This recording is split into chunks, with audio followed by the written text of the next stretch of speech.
welcome to episode 31 of Behind the Frame. This is a series which we started a number of years ago, but I'm very happy to say that it is now back in full swing. And this week, we're going to be having a look at an image which I captured in Amboseli National Park in November of 2020. I hope you're going to enjoy it. Here we go.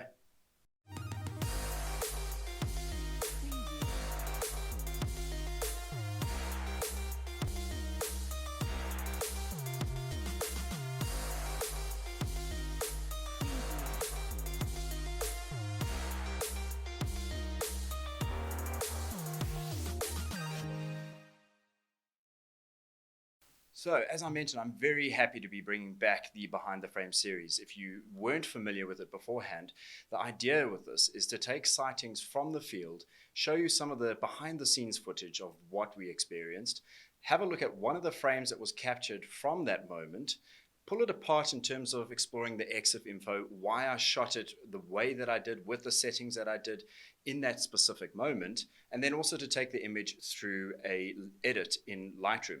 So today, as I mentioned, we're going to be having a look at an image which was captured in Amboseli in November last year. For those of you who haven't been to Amboseli yet, you are missing out. It is an incredible destination, as you know, one which is synonymous with elephants.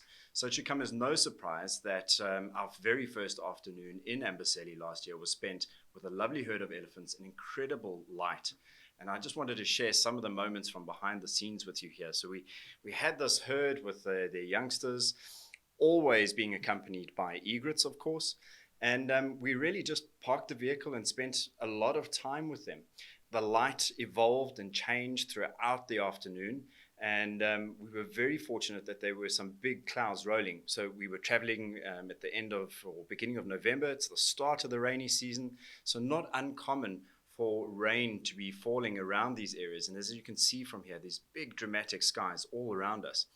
And so I wanted to make sure that when we captured the scene that we included some of that sky. And you can already see here in these scenes that we've got dynamic light, good golden light falling in the foreground here. There was a gap in the cloud out to the west where the sun was setting, and then dark dramatic skies out in the background.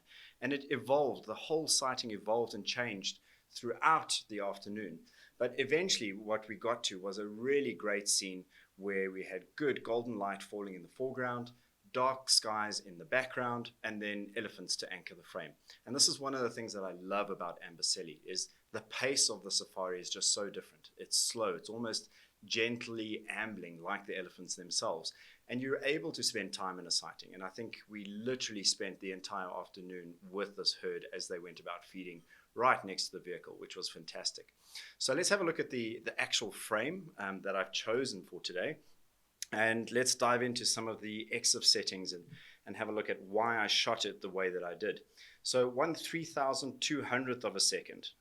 Now, obviously, this is less about the movement in the frame and more about the quality of light. You'll see that we were at f2.8 and ISO 100. So essentially, there was no way of getting the camera less sensitive to light. And at f2.8, with the light being as bright as it was sucking in the light and therefore needed the high shutter speed. So why would I be shooting at f2.8? This is a kind of more of a landscape scene. It's animals in the environment. Good question, but let's have a look at some of the details here. Once you zoom in, you'll see that there's sufficient depth across this frame here, extending just to beyond this herd. And what I was looking for really is a little bit of separation between the elephants and the sky up in the top here. And at 35 mils, you'll see we've taken at 35 millimeters, it's so wide. And because of that wide angle, your resultant depth of field is actually a lot greater than you might think.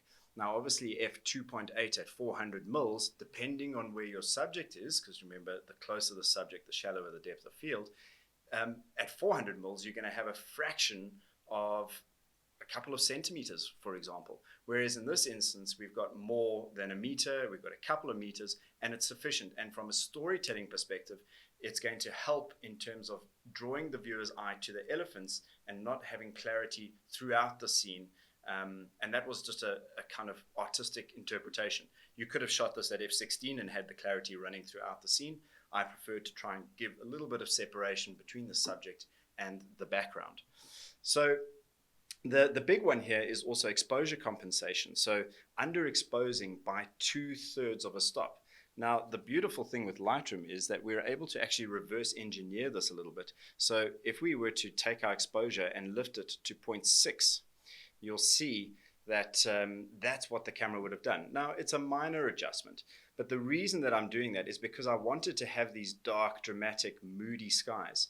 And that's really the contrast that makes this image pop. So underexposing by 2/3, rather than allowing the camera to give us what it believes is the correct exposure here, just help to create a little bit more of that contrast and the offset between the subject and the background.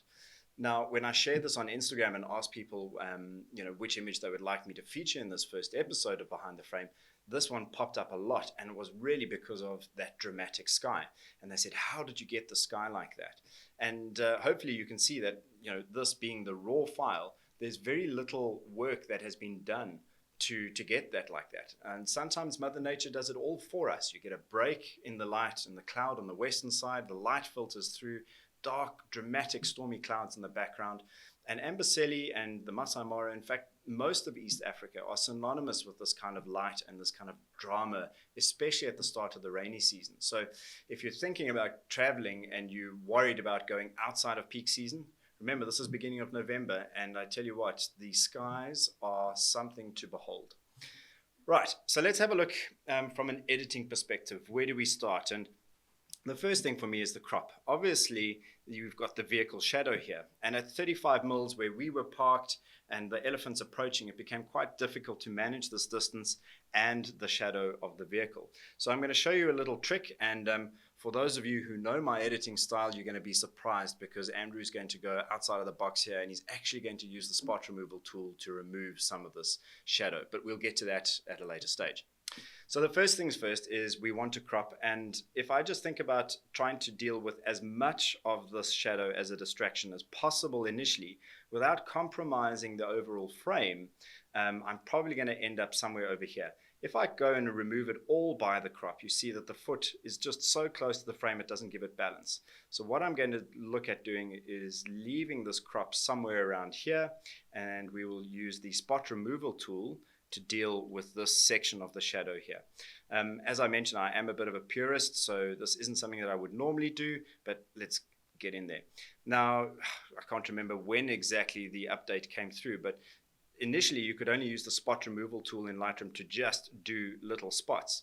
But that's changed over the years, and you can now pretty much drag across. It's important to keep the little plus sign there as your target across the area that you want to remove. Lightroom then says, I want to replace this section with this. We are not wanting to include another elephant's tail into this story here. We then have the option to clone or heal. So if we clone it, you'll see it's an exact replica of the grass up at the top there. And I would rather we try and do a bit of a heal factor on here, and we can then just adjust the area that we want.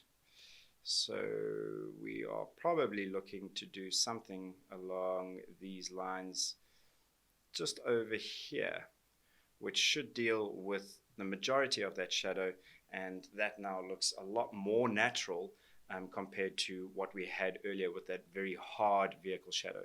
You could also, if you wanted to, look at doing a complete clone and literally replace this whole section here. So if I go and trace over the area again, and make my selection and then decide that I want to actually clone the grasses and really get rid of that shadow altogether, I can go and find a suitable selection which doesn't look too out of place, and we can repair it with that. So there's an interesting little tip for you guys. Don't forget that you can actually use the spot removal tool to work larger areas outside of a single spot, although that is what it's intended for. Right, now from a global perspective, I'm fairly happy with the colors. I just want to maybe just cool it down a little bit. The intensity of this orange and yellow light that was coming through was quite harsh. So if you have a look here, just if I do a before and after, you can see the kind of orange cast across this elephant. This is before, and then after that's a more kind of suitable color tone, I feel. And what that's also doing is it's just intensifying some of the blues up in the top here. Looking at the histogram on the right here, we've got a little bit of wiggle room, so we can tease out some of the whites, and that makes perfect sense because remember, this was underexposed by 2/3. And when we're underexposing, we're actually shifting the whole histogram over to the left-hand side. So it makes sense that we're going to have to tease out some of those whites there.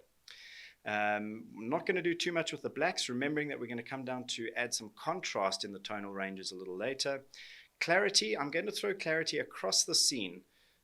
Now, normally you wouldn't want to do this, especially in wildlife photography. You're looking to try and promote separation between your subject and the background. So you would shoot with a shallow depth of field and then make your subject a little bit clearer, not affecting the background. Whereas in this instance, I've already done that by shooting at f2.8. I'm so wide that depth of field is not really coming to play with the subject separation here. The clouds and the whole scene plays an important part in this image, so I actually want to have clarity up across the entire image. So that global adjustment works for me in this instance. Vibrance, I'm going to lift that after I've done saturation. I'm shooting on the Canon system, and I find that the standard saturation value of about 5 works very well. So where we are at the moment, and just remember that the recording that we're doing here is a little bit more saturated and contrasty than what I'm seeing on my screen, is looking good from the blues in the background and these dark skies here, but maybe a touch too yellow and orange here. And I want to show you how we can deal with that here. We've got the saturation slider. Now, hue, saturation, luminance, what this means is we can control the saturation of any one color tone in the image. So if I wanted to desaturate the yellows altogether, I can. So if I feel like overall that it's getting a little bit too punchy, I can cool it down. I can also then drop the oranges a little bit. And if I look at the screen where I'm recording, this looks a little bit more in line with what I'm thinking. I can also then increase the saturation of the blues slightly to make those skies really pop. And another handy little feature is on the left-hand side of each one of these little panels, you have a light switch. And this allows you to have a before and after, essentially, of the adjustments in that panel. So if you can have a look here, this is before, where we were saying that maybe it's a bit too orange and a bit too yellow. We've now tamed those by using the saturation slider.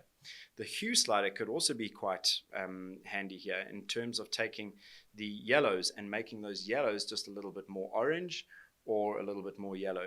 I think in this image we're probably on the money without having to do anything on that side of things, and looking at it from an editing side on the screen, it looks pretty good.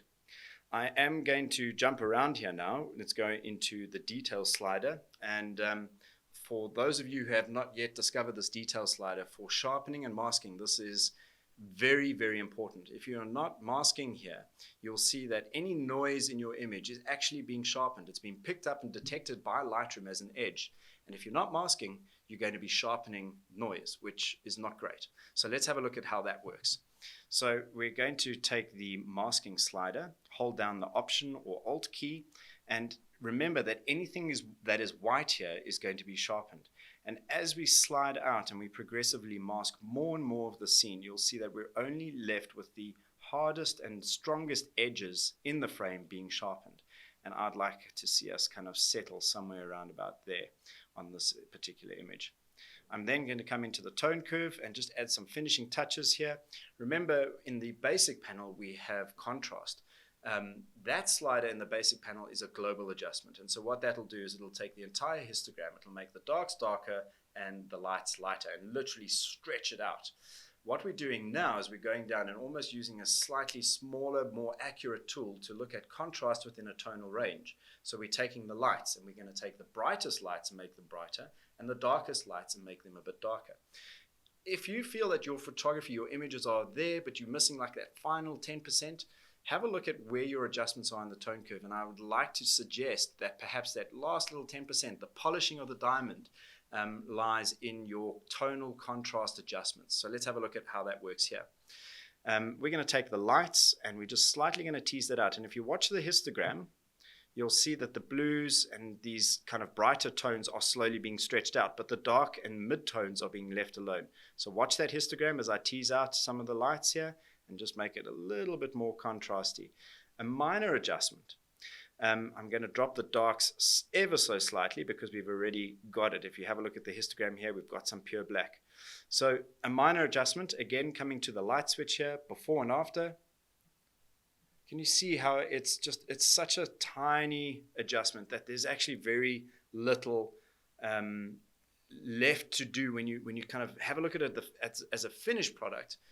It looks great and you don't notice that it's changed much, but when you reset it and you have a look at just that adjustment, you can see that it just adds that extra little bit of 10%. So I think overall we are looking very good. As I said, no need for a graduated filter to work on the sky. Mother Nature has done it all for us. We've got lovely colors coming through in the rainbow in the distance, and I think that's what works here. Is we've got these points of contrast with the egrets balancing. You've got this cow walking, waiting for the moment where her footfall is correct, showing a little bit of movement. Rainbows falling out in the background. So there's a lot of depth and a lovely story to the scene overall. I'm going to hit the backslash key, which is going to give us a before and after. And you can see that the shadow of the roof pops in there.